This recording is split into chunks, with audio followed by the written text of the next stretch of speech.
अपने YouTube channel global science IQ में आप सभी लोगों का मैं हार्दिक स्वागत करती हूँ। इसी के साथ साथ आप सभी लोगों को गुड आफ्टरनून। तो जैसा कि आप सभी लोगों ने थंबनेल में देख ही लिया होगा, मैं दिशा यादव आज आपके लिए इलेक्ट्रोकेमिस्ट्री विद्युत रसायन का पार्ट नंबर 4 लेकर के आई हूँ, जिसमें आज हम आपको मानक हाइड्रोजन इलेक्ट्रोड के बारे में जानकारी देने वाली हूँ। साथ ही साथ पिछली क्लास से चल रहे कुछ स्टूडेंट्स के डाउट्स को भी आज यहाँ पर हम क्लियर करने वाले हैं। तो आप सभी लोग आज की क्लास को बिल्कुल भी स्किप मत करना। आज की क्लास आपके एग्जाम के लिए बहुत ही ज्यादा इम्पोर्टेंट होने वाली है। तो आज की क्लास में मेरे साथ अंत तक बने रहना, और इसी के साथ साथ आपको आज की क्लास अच्छी लगे, पसंद आए तो प्लीज इसे लाइक एंड दोस्तों के साथ शेयर करना बिल्कुल भी ना भूलें। चैनल पर न्यू हो तो प्लीज इसे सब्सक्राइब करके बेल आइकन को प्रेस ऑल पर क्लिक कर लें, क्योंकि हम केमिस्ट्री का कंटेंट इसी प्रकार से आपके लिए लाते रहते हैं। ठीक है, यदि आप बेल आइकन को प्रेस ऑल पर क्लिक कर लेते हैं तो आपके पास हमारी वीडियो का नोटिफिकेशन पहुंच जाएगा और आपको वीडियो का इंतजार नहीं करना पड़ेगा। साथ ही साथ सबसे पहले आप हमारे टेलीग्राम चैनल को भी एक बार ज्वाइन कर लीजिए, क्योंकि टेलीग्राम चैनल को ज्वाइन कर लेते हैं तो वहां पर आपको हम सबसे पहले वीडियो डालते हैं। यदि कोई भी वीडियो का नोटिफिकेशन बाई चांस आपके पास नहीं पहुंचता है तो हम टेलीग्राम चैनल पर शेयर कर देते हैं, तो वहां से आप हमारे कंटेंट पर पहुंच सकते हैं। चलिए अब ज्यादा बातें ना करते हुए, टाइम वेस्ट ना करते हुए बात करते हैं आज के टॉपिक पर, नजर डालते हैं बोर्ड की तरफ। देखो ये पार्ट नंबर 4 है। हम पार्ट नंबर 1 में आपको इसका इंट्रोडक्शन दे चुके हैं। पार्ट नंबर 2 में हमने आपको डेनियल सेल के बारे में पढ़ाया, और पार्ट नंबर 3 में हमने आपको इलेक्ट्रोड विभव, मानक इलेक्ट्रोड विभव, सेल विभव, ऑक्सीकरण विभव, अपचयन विभव इत्यादि चीजों के बारे में बहुत ही डिटेल से जानकारी दी। लेकिन कुछ स्टूडेंट्स जैसे कि महेंद्र यादव की बात की जाए तो उनके कुछ डाउट्स हैं। उन्होंने कमेंट बॉक्स में लिखा, मुझे बहुत ही अच्छा लगा, क्योंकि यदि उनके अंदर कोई भी डाउट है हमारे कंटेंट से लेकर के, तो यदि वो लिख देते हैं तो उन्हें कम से कम हम बताएंगे, ठीक है, और उनके डाउट्स क्लियर हो जाएंगे और मुझे भी समझ में आ जाएगा कि हमारे द्वारा जो स्टूडेंट्स तैयारी कर रहे हैं उन्हें मन में किसी भी प्रकार का डाउट चल रहा है। यदि आपके मन में डाउट चलता रहे तो प्लीज उसे छिपाएं नहीं, कमेंट बॉक्स में कमेंट करके लिख दें, तो हम भी समझ जाएंगे और आपके लिए भी ये आसान हो जाएगा। यदि इसी प्रकार से आप डाउट्स को छिपाए रहेंगे तो एग्जाम टाइम आपको प्रॉब्लम होगी। बात की जाए हमारी, तो हमें तो पता नहीं है कि आपको समझ में आया या नहीं आया। आप लिख दोगे वेरी नाइस तो हम समझ जाएंगे कि आपको आ चुका है समझ में, ठीक है। आपके अंदर कोई प्रॉब्लम है, आप उसे छिपाओगे, लिखोगे नहीं, तो स्टूडेंट्स देखो हमको पता नहीं चलेगा। यदि आप अपने डाउट्स को लिख दे तो और उसके बाद हम ना समझाएं तो हमारी गलती है। पहली बात, आप लिखो डाउट्स को, हम समझाएंगे, नहीं समझ पाएगा एक बार फिर से लिखें, हम उसको दोबारा से फिर समझाने की कोशिश करेंगे। ऐसा तो कुछ है नहीं जिसे आप समझ ना पाए, ठीक है। थोड़ा भी यदि माइंड का यूज करेंगे तो वो चीज आपको 100% समझ में आ जाएगी। ये बात मान सकते हैं कि एक बार में नहीं आ सकती है, लेकिन 2-3 बार प्रयास करने पर वो चीज अपने आप समझ में आने लगती है, ठीक है। इसी प्रकार से महेंद्र यादव ने जिस प्रकार से अपने डाउट्स को कमेंट बॉक्स में लिखा, उसी प्रकार से आप भी अपने डाउट्स को लिख सकते हैं। हम आपके डाउट्स को समझाने की पूरी कोशिश करेंगे। चलिए अब ज्यादा कुछ न कहते हुए सबसे पहले हम डाउट्स को क्लियर करेंगे, उसके बाद आज के चैप्टर पर चर्चा करेंगे। और ये आज का जो कंटेंट है वो पिछली क्लास के कंटेंट से कनेक्ट है। पिछली क्लास का कंटेंट आपको पता नहीं होगा, आज का कंटेंट बिल्कुल भी समझ में नहीं आएगा, ठीक है। तो आप प्रत्येक वीडियो को 1 by 1 देखें। पिछली क्लास में हमने देखो इनका जो डाउट्स था वो शायद कुछ सेल विभव से लेकर के था। पहली बात, हमने होमवर्क में क्वेश्चन भी दिया था, सभी स्टूडेंट्स ने गलत आंसर दिया, किसी ने भी राइट नहीं दिया। मुझे तुरंत समझ में आ चुका है कि आपको समझ में पिछली क्लास बिल्कुल भी नहीं आई है। यदि आपको समझ में आती तो उसका आंसर आप सही दे पाते, ठीक है। देखो पिछली क्लास में हमने आपको बताया था इलेक्ट्रोड विभव के बारे में। सबसे पहले हमने चर्चा की थी इलेक्ट्रोड विभव के बारे में। इलेक्ट्रोड विभव पर हमने आपको बताया था इसे 2 भागों में डिवाइड किया जाता है। फर्स्ट है आपका ऑक्सीकरण विभव और सेकंड है आपका अपचयन विभव, ठीक है। देखो राइटिंग कुछ खास बेहतर तो हमारा नहीं आता, फिर भी हम प्रयास करते हैं उसे सुधारने की। और डायरेक्ट लिखना हम संभाल संभाल के लिखेंगे, आपका ही टाइम वेस्ट होगा, ठीक है। तो हमारे साथ चीजों को नोट डाउन करते रहे, राइटिंग पर ज्यादा नजर न डालें, क्योंकि राइटिंग तो ऐसा तो है नहीं कि हम हमेशा बोर्ड पर ही लिखते रहें, और बोर्ड पर लिखने की बात है, हम डायरेक्ट लिखेंगे तो राइटिंग इधर से उधर थोड़ा हो सकता है। ऑक्सीकरण विभव और सेकंड था आपका अपचयन विभव, ठीक है। ये जो इलेक्ट्रॉन विभव है उसे दो भागों में डिवाइड किया गया था, ऑक्सीकरण विभव और अपचयन विभव। हमने आपको बताया था इसे डिनोट किया जाता है ई ऑक्स से और इसे डिनोट किया जाता है ई रेड से। यदि यही चीज मानक पर बात की जाए, यदि यही बात एसटीपी पर की जाए, तो यहाँ पर ई नॉट ऑक्स और ई नॉट रेड हो जाता है। ये बात आपको पता है। मानक इलेक्ट्रोड विभव आपको पता है, जो सांद्रता होनी चाहिए, वहां पर हमने बताई थी जो सांद्रता होनी चाहिए वो 1 मोलर होनी चाहिए। 1 लीटर बिलियन जो होना चाहिए वो 1 मोल जो होना चाहिए कि सांद्रता 1 मोल 1 लीटर में घुली होनी चाहिए, और साथ ही साथ जो उसका दाब होना चाहिए, जो उसका दाब होना चाहिए वो 1 एटमॉस्फेयर, कहने का मतलब है वायुमंडलीय दाब या फिर 1 बार के समान होनी चाहिए। दाब जो होना चाहिए वो 1 एटमॉस्फेयर होना चाहिए। साथ ही साथ जो तापमान होना चाहिए वो आपका 298 केल्विन या फिर 25 डिग्री सेल्सियस होना चाहिए। यदि इतनी चीज है तो वो एसटीपी पर मानी जाएगी, मानक इलेक्ट्रोड विभव पर मानी जाएगी। वो चीज हमारी कहने का मतलब है ये निश्चित है, ठीक है। मानक शब्द यदि कहीं पर लगा होगा तो सांद्रता इतनी होनी चाहिए, दाब हमारा 1 एटमॉस्फेयर होना चाहिए, ताप हमारा 298 केल्विन या फिर 25 डिग्री सेल्सियस होना चाहिए, ठीक है। यदि मानक पर ऑक्सीकरण विभव की चर्चा की जाए तो ई नॉट ऑक्स हो जाएगा और अपचयन विभव ई नॉट रेड हो जाएगा, कुछ ज्यादा फर्क नहीं पड़ेगा। आपको ऑक्सीकरण विभव कब हो रहा था आपको पता होगा, जब जिंक की छड़ में से इलेक्ट्रोड, जब जिंक की छड़ इलेक्ट्रोड को दान करके Zn2+ आयन विलयन में घुलते जा रहे थे और छड़ पर माइनस चार्ज आता चला जा रहा था, तो इस प्रकार से हमारा ऑक्सीकरण विभव हो रहा था। ऑक्सीकरण संख्या में वृद्धि हो रही थी, इलेक्ट्रॉन का दान कर रही थी छड़, इस प्रकार से हमारा ऑक्सीकरण हो रहा था। और यहाँ पर कॉपर की छड़ जो थी, कॉपर के विलयन में से कॉपर जो था वो प्लस बन करके इस छड़ पर इकट्ठा होता जा रहा था। यहाँ पर SO4 माइनस की अधिकता बढ़ती जा रही थी, माइनस प्लस विभवांतर उत्पन्न हो रहा था, कौन सा, अपचयन विभव। और यही चीज इस पर की जाएगी तो वो हमारा मानक ऑक्सीकरण विभव होगा और मानक अपचयन विभव होगा। इतनी चीज आपको पिछली क्लास से समझ में आ चुकी होगी। जो डाउट्स था वो था सेल विभव से लेकर के।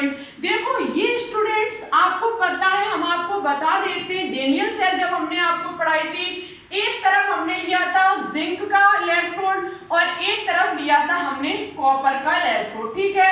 ये हमारा जिंक का इलेक्ट्रोड है, ये हमारा कॉपर का इलेक्ट्रोड है, ठीक है। ये हमारा कॉपर का इलेक्ट्रोड है, ये हमारा जिंक का इलेक्ट्रोड है। जब हमने जिंक की छड़ को जिंक के विलयन में डाला, जिंक का इलेक्ट्रोड कॉपर की छड़ को कॉपर के विलयन में डाला, कॉपर का इलेक्ट्रोड बनके तैयार हुआ। दोनों को हमने गैल्वेनोमीटर से जोड़ दिया, दोनों को हमने गैल्वेनोमीटर को जोड़ दिया। यहाँ पर हमने लवण क्षेत्र का प्रयोग किया था। देखो ज्यादा चीज को गहराई से नहीं बताएंगे, गहराई से पढ़ना है तो पिछली क्लास को देख लीजिए। अब हमने आपको कहा था कि जिंक की छड़ का ऑक्सीकरण हो रहा है और कॉपर का यहाँ पर अपचयन हो रहा है, क्योंकि ई नॉट यहाँ पर Zn2+ से Zn2+ बन रहा है, Zn से Zn2+ बन रहा है और ई नॉट यहाँ पर Cu2+ से Cu बन रहा है। यहाँ ऑक्सीकरण हो रहा है, यहाँ पर अपचयन हो रहा है। कैसे हो रहा है तो हम देख सकते हैं ऑक्सीकरण संख्या को, यहाँ पर ऑक्सीकरण संख्या 0 है और यहाँ पर 2+ हो गई, मींस ऑक्सीकरण संख्या में वृद्धि हुई। जहां पर ऑक्सीकरण संख्या में वृद्धि होती है स्टूडेंट्स वहां पर ऑक्सीकरण होता है। यहाँ पर ऑक्सीकरण संख्या +2 है, यहाँ पे जाकर के 0 हो गई, +2 से 0 ऑक्सीकरण संख्या में कमी आई। जहां पर ऑक्सीकरण संख्या में कमी हमारा अपचयन होता है। इस पूरी रेडियल सेल को करने के लिए कितना वोल्ट प्रयुक्त होता है, उसे कहा जाता है ई सेल। वह मुझे प्राप्त चलेगा ई सेल से।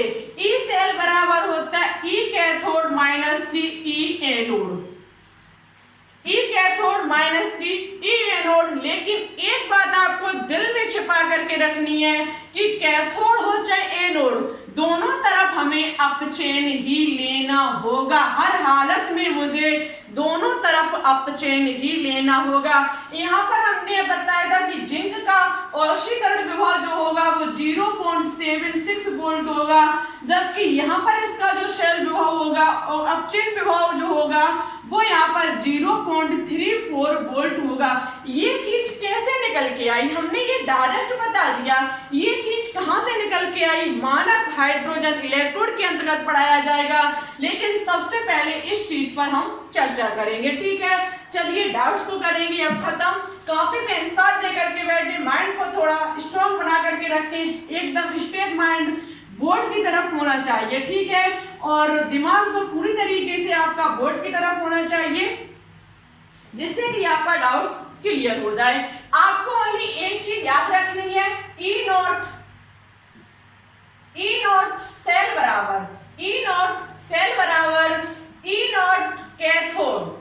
नॉट कैथोड और ई नॉट एनोड होता है। ठीक है, एनोड सिरे पर आपको पता है औशीकरण होता है, कैथोड सिरे पर आपको पता है कॉपर का क्या हो रहा था, अपचयन हो रहा था। लेकिन स्टूडेंट्स यहाँ पर हर हालत में दोनों तरफ हमें अपचयन ही लेना होगा, दोनों तरफ हमें अपचयन ही लेना होगा। जब हम दोनों तरफ अपचयन लेंगे तो आपने अभी देखा था कि जिंक जो है वो किसमें बदल रहा था, जिंक 2+ में। ठीक है, जिंक 2+ में ऑक्सीकरण हो रहा था इसका। ठीक है, हमने आपको बताया था कि इसकी जो ऑक्सीकरण विभव जो था वो 0.76 वोल्ट है। आपको एग्जाम में इससे क्वेश्चंस पूछे जाएंगे, आपको आज इवनिंग वाले क्लास में देखने को भी मिलेंगे कि जब जिंक 2+ में बदल रहा है तो इसका ऑक्सीकरण विभव इतना दिया गया है, और साथ ही साथ कॉपर C2+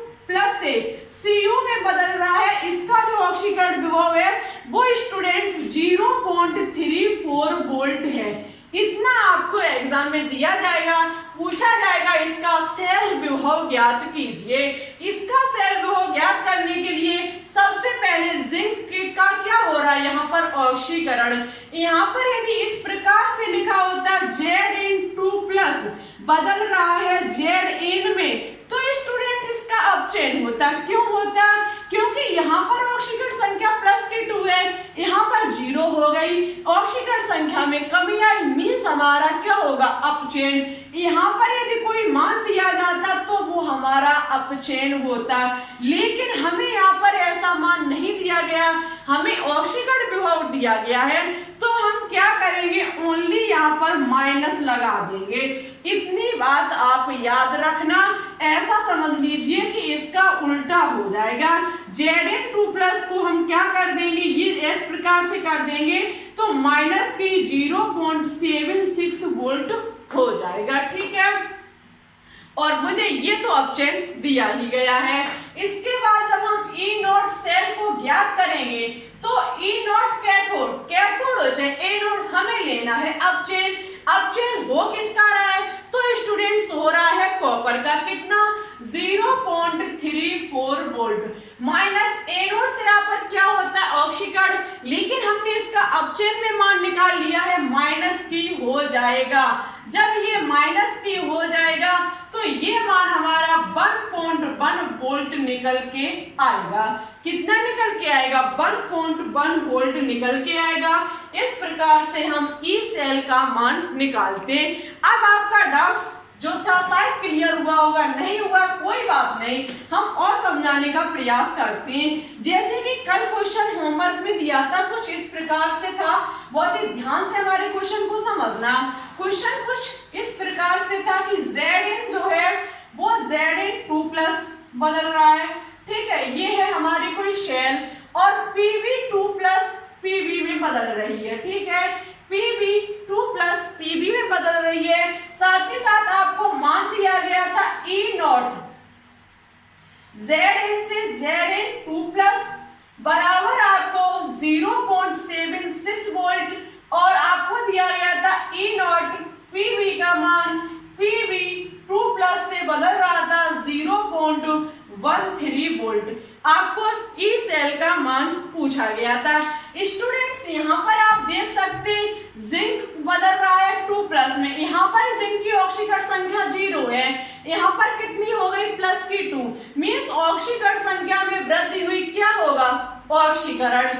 लेकिन यहाँ पर बात की जाए तो 2 प्लस से 0, यहाँ ऑक्सीकरण संख्या प्लस की 2 है, यहाँ पर 0 हो गई जा करके मीन्स यहाँ पर क्या हो रहा है, इसका अपचयन हो रहा है, ऑक्सीकरण संख्या में कमी आ रही है। लेकिन स्टूडेंट्स नीचे नजर डाली जाए तो ई नॉट Zn 2 प्लस का मान दिया गया है कितना 0.76 वोल्ट। अभी हम आपको सिखाएंगे कि ये कैसे निकल के आए, थोड़ा इंतजार कीजिए। और आपको पीबी 2 प्लस का मान इतना दिया गया है, मुझे ई सेल पूछा गया है, ई सेल नॉट बराबर होता है ई कैथोड माइनस की ई एनोड। प्रत्येक जगह पे आपको दिल में छिपा के रखना है कि मुझे अपचयन ही लेना होगा। यहाँ पर आप देख सकते हैं जो मान दिया गया है वो ऑक्सीकरण विभव में दिया गया है, किसमें 0 से प्लस की 2 हो रहा है, ऑक्सीकरण संख्या में दिया गया है।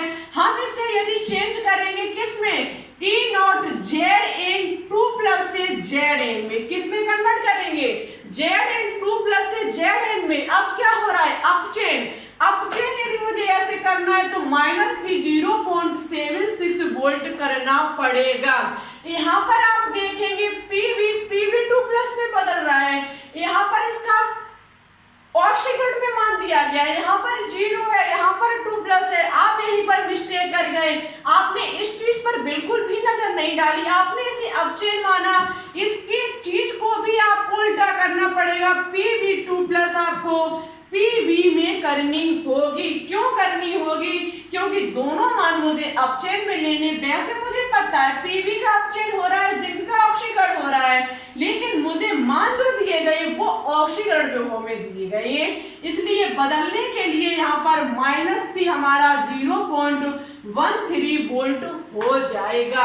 जब इतना हो जाएगा तो ई कैथोड, कैथोड की मतलब हमारा अपचयन होता है कैथोड सिरे पर, माइनस की 0.13 वोल्ट माइनस की 0.76, माइनस माइनस प्लस हो जाएगा, प्लस और माइनस अधिक जो हैं वो प्लस के हैं, कितने अधिक हैं तो 0.63 वोल्ट हमारा इसका आंसर निकल के आएगा। सभी स्टूडेंट्स ने इस क्वेश्चन का आंसर गलत दिया। आई होप आपको ये चीज अब तो शायद समझ में आ चुकी होगी। अभी भी डाउट हो मन में कमेंट बॉक्स में लिख देना, हम एक बार समझाने की फिर कोशिश करेंगे। वैसे आज 500 क्वेश्चंस की जो सीरीज चलेगी उसमें ये क्वेश्चंस हम और भी अच्छे से क्लियर कराने की कोशिश करेंगे। अब चलिए बात करते हैं आज के चैप्टर पर, वो है मानक हाइड्रोजन इलेक्ट्रोड। ठीक है, चलिए तो अब बात करते हैं मानक हाइड्रोजन इलेक्ट्रोड पर। सबसे पहले क्वेश्चन उठता है कि मानक हाइड्रोजन इलेक्ट्रोड को क्यों रसायन विज्ञान में रखा गया, इसकी इतनी ज्यादा क्या जरूरत पड़ गई जो मानक हाइड्रोजन इलेक्ट्रोड का जन्म हुआ। हम आपको सबसे पहले बता देते अभी जैसे कि डेनियल्सन जो ऑक्सीकरण विभव जिनका हो रहा था, कॉपर का यहाँ पर जो अपचयन हो रहा था, हमने आपको बताया था कि जो आपका ई नॉट Zn 2 प्लस नहीं Zn 2 प्लस में बदल रहा है, तो इसका जो मान निकल के आएगा वो 0.76 निकल के आएगा। ये मान प्लस ई नॉट Cu जो 2 प्लस बदल रहा था Cu में, उसका मान 0.34, ये कैसे निकल के आया। इन दोनों को मिला करके हमने देखा जो आपका गैल्वेनोमीटर लगा था वो बता रहा था कि 1 वोल्ट निकल के आ रहा है, इसके पूरे का विभव, सेल का पूरा विभव निकल के आ रहा है 1.1 वोल्ट। यदि मुझे इस दोनों चीज के बारे में जानकारी नहीं है कि जिंक का कितना है, कॉपर का कितना है, डायरेक्ट मान मुझे इतना दे दिया जाए तो हम कैसे पता करेंगे कि जिंक का कितना है और कॉपर का वोल्ट कितना है। इस चीज के बारे में स्टडी करने के लिए, जानकारी लेने के लिए केमिस्ट्री में जन्म हुआ मानक हाइड्रोजन इलेक्ट्रोड का। इसके माध्यम से पता किया गया कि जिंक का कितना होगा और कॉपर का कितना होगा, साथ ही साथ अन्य एलिमेंट का जो विभव है वो कितना निकल के आता है, वो मानक हाइड्रोजन इलेक्ट्रोड से ही पता चलता है। ठीक है, इस बात का विशेष ध्यान रखना। हम अभी बताएंगे ये चीज कैसे निकल के आती है।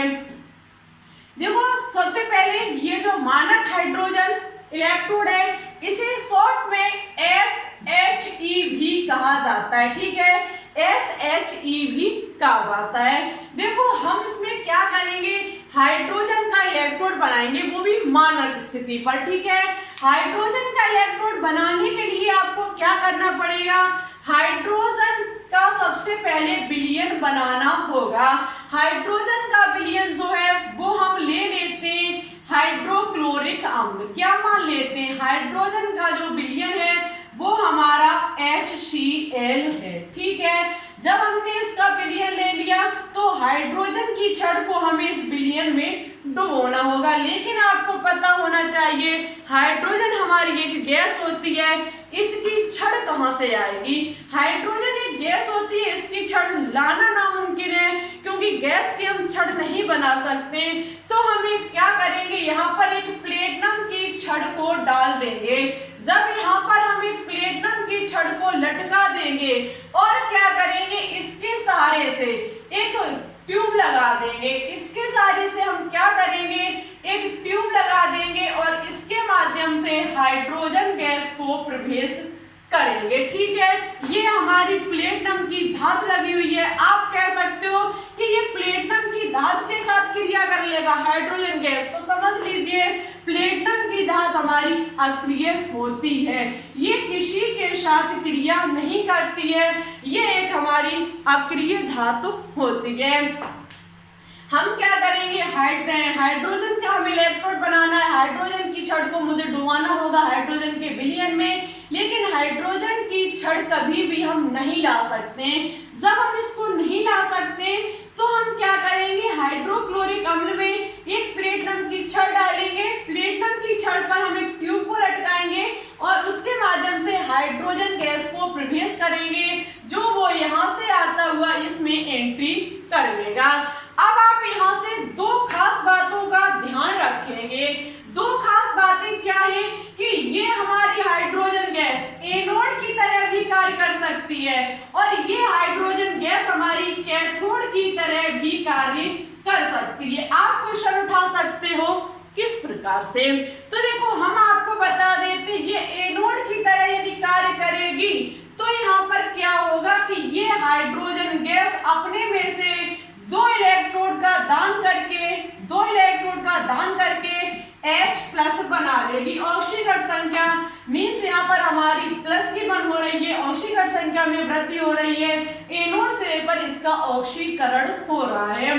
कैथोड की बात की जाए तो कैथोड की तरह ये कार्य करेगी हाइड्रोजन गैस। देखो, पहले इस छड़ में से हाइड्रोजन गैस जो आ रही है वो दो इलेक्ट्रोड को दान करके H+ बना लेगी, विलयन में घोल देगी, लेकिन ये कैथोड की तरह कार्य कब करेगी, विलयन में उपस्थित हाइड्रोक्लोरिक अम्ल यहाँ जाएगा वेलकम करने, जो कि इस हाइड्रोजन गैस द्वारा छोड़ रहे दो इलेक्ट्रॉनों का ये दो इलेक्ट्रॉन को ग्रहण करके क्या बना लेगी, ये दो इलेक्ट्रॉन का ग्रहण करके बना लेगी H2। ठीक है, इस प्रकार से ये हाइड्रोजन गैस एनोड की तरह भी कार्य कर सकता है, कैथोड की तरह भी कार्य कर सकता है। इस बात का आप ध्यान रखना।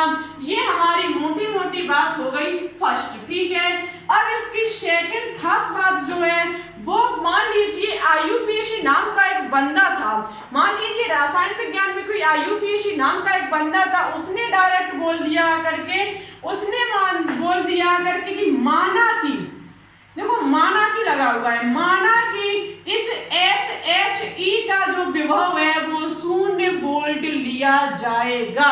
हर हालत में उसने ये बोल दिया कि SHE मानक हाइड्रोजन इलेक्ट्रोड पर ये जो क्रिया हो रही है वो सांद्रता 1 मोलर पर हो रही है, दाब जो है वो इसका 1 एटमॉस्फेयर एटमॉस्फेयर है और ताप जो है वो इसका 298 केल्विन या फिर 25 डिग्री सेल्सियस पर ये हो रहा है, मानक लगा हुआ है। ठीक है, उसने बोल दिया माना कि इसका जो विभव है वो कितना है 0 वोल्ट।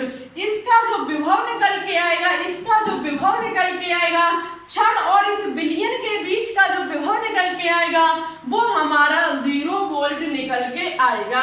अब हमारे लिए ये केमिस्ट्री हो गई आसान। और स्टूडेंट्स देखो यहाँ पर क्या होगा, यहाँ पर ये इलेक्ट्रोड यदि ये SHE, यदि ये SHE एनोड के तरह कार्य करे, एनोड के रूप में कार्य करे, यदि ये SHE एनोड के रूप में कार्य करे तो देखना क्या होगा।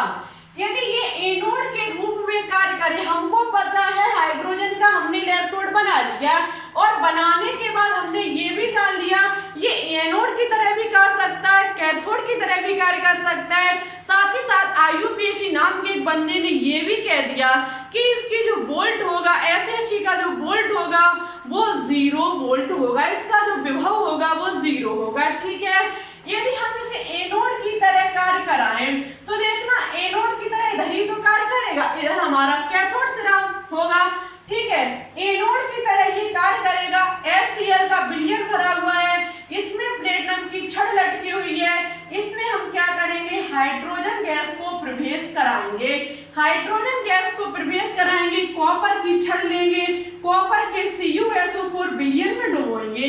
अभी हम एनोड की तरह इसका कार्य करा रहे हैं, इधर कैथोड है जो कि कॉपर है। ठीक है, और यहाँ पर हम क्या करेंगे इन दोनों को गैल्वेनोमीटर से जोड़ देंगे। ये गैल्वेनोमीटर हमें बताएगा इसके बीच की वोल्टता को। ये हमने लवण क्षेत्र को लगा दिया। जैसे ही हमने इसमें लवण क्षेत्र को लगाया तो हाइड्रोजन यहाँ पर क्या होगा, ये हाइड्रोजन एनोड की तरह कार्य कर रहा है तो इसका ऑक्सीकरण विभव होगा। ये हाइड्रोजन अपने में से 2 इलेक्ट्रॉन को छोड़ेगी और H+ बनाएगी। ठीक है, ये हाइड्रोजन की यहाँ से गैस में क्या होगा 2 इलेक्ट्रॉन को छोड़ेगी जो यहाँ से होते हुए इधर की तरफ आएंगे। ठीक है, और H+ जो होगा वो बिलियन में घुलता हुआ चला जाएगा, HCl में घुलता हुआ चला जाएगा। ये इलेक्ट्रॉन जो आएंगे इसका वेलकम के लिए कॉपर यहाँ पर पहुंचेगा, इलेक्ट्रोड को ग्रहण करके यहाँ पर बैठ जाएगा। Cu2+ जो होगा एक्वस में से जाएगा, 2 इलेक्ट्रॉन को ग्रहण करेगा, Cu सॉलिड में बदल जाएगा। ठीक है, इस प्रकार से हमारा हो जाएगा। इसका यदि हम E0 सेल निकालें, यदि इसका मानक सेल विभव यदि हम ज्ञात करें तो हमारा क्या हो जाएगा। सबसे पहले हम E0 रेड को लेंगे। E0 रेड की जगह हमारा क्या आ जाएगा Cu2+ Cu। दोनों जगह हमें अपचयन लेना है। सबसे पहले हम कैथोड सिरे को लेंगे, कैथोड सिरे में हमारा अपचयन हो रहा है, Cu2+ Cu में बदल रहा है। माइनस की हमारा क्या होगा E0 में हमारा क्या होगा, E0 में हमारा क्या होगा, जो हमारा H2 है वो किस में बदल रहा है, H जो है वो हमारा किस में बदल रहा है, हमारा बदल रहा है H+ में। ठीक है, H+ में बदल रहा है। आप देख सकते हैं E0 सेल बराबर हमारा E0 Cu2+ Cu हो जाएगा। माइनस की आप देख सकते हैं ये हमारा SHE है, ये हमारा क्या है किसका लिखा हुआ है SHE का ऑक्सीकरण विभव। SHE का ऑक्सीकरण विभव जो होगा वो 0 वोल्ट होगा। ये IUPAC नाम के बंदे ने पहले ही बोल दिया था कि जो आपका SHE का ऑक्सीकरण विभव जो होगा वो कितना होगा 0 होगा। जब इसका 0 होगा इसके द्वारा जो बताया जाएगा वोल्ट, जब इसका तो 0 है तो इसके द्वारा जो वोल्ट बताया जाएगा वो किसका होगा, इसका होगा। ई सेल बराबर जो मान निकल के आया था वो था 0.34 वोल्ट, 0.34 वोल्ट जो किसका था कॉपर का। इस प्रकार से कॉपर का इलेक्ट्रोड विभव ज्ञात किया गया। इस प्रकार से इस कैथोड सिरे पर जो कॉपर प्रयुक्त किया गया उसका विभव ज्ञात किया गया। जब हमने किसका लिया, मानक हाइड्रोजन इलेक्ट्रोड को इधर प्रयोग किया, इधर साइड कैथोड की तरह हमने कॉपर की छड़ का इलेक्ट्रोड लिया। इसका इलेक्ट्रोड लेकर के जब हमने इसमें विद्युत धारा का प्रभाव किया, दो इलेक्ट्रोड इधर से जा रहे हैं, ये स्थिति हमें पता लगा रही है।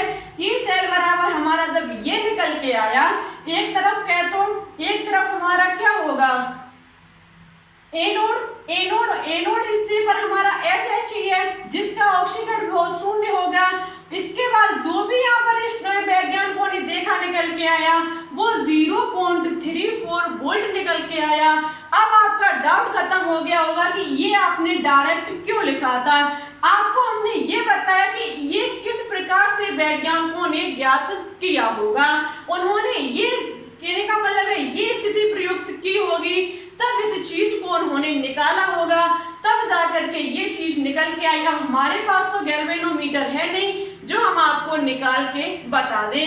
इसी प्रकार से हम इसे कैथोड के रूप में प्रयोग कर लेंगे, जिंक का प्रयोग इधर कर लेंगे और हमारा 0.76 निकल के आ जाएगा।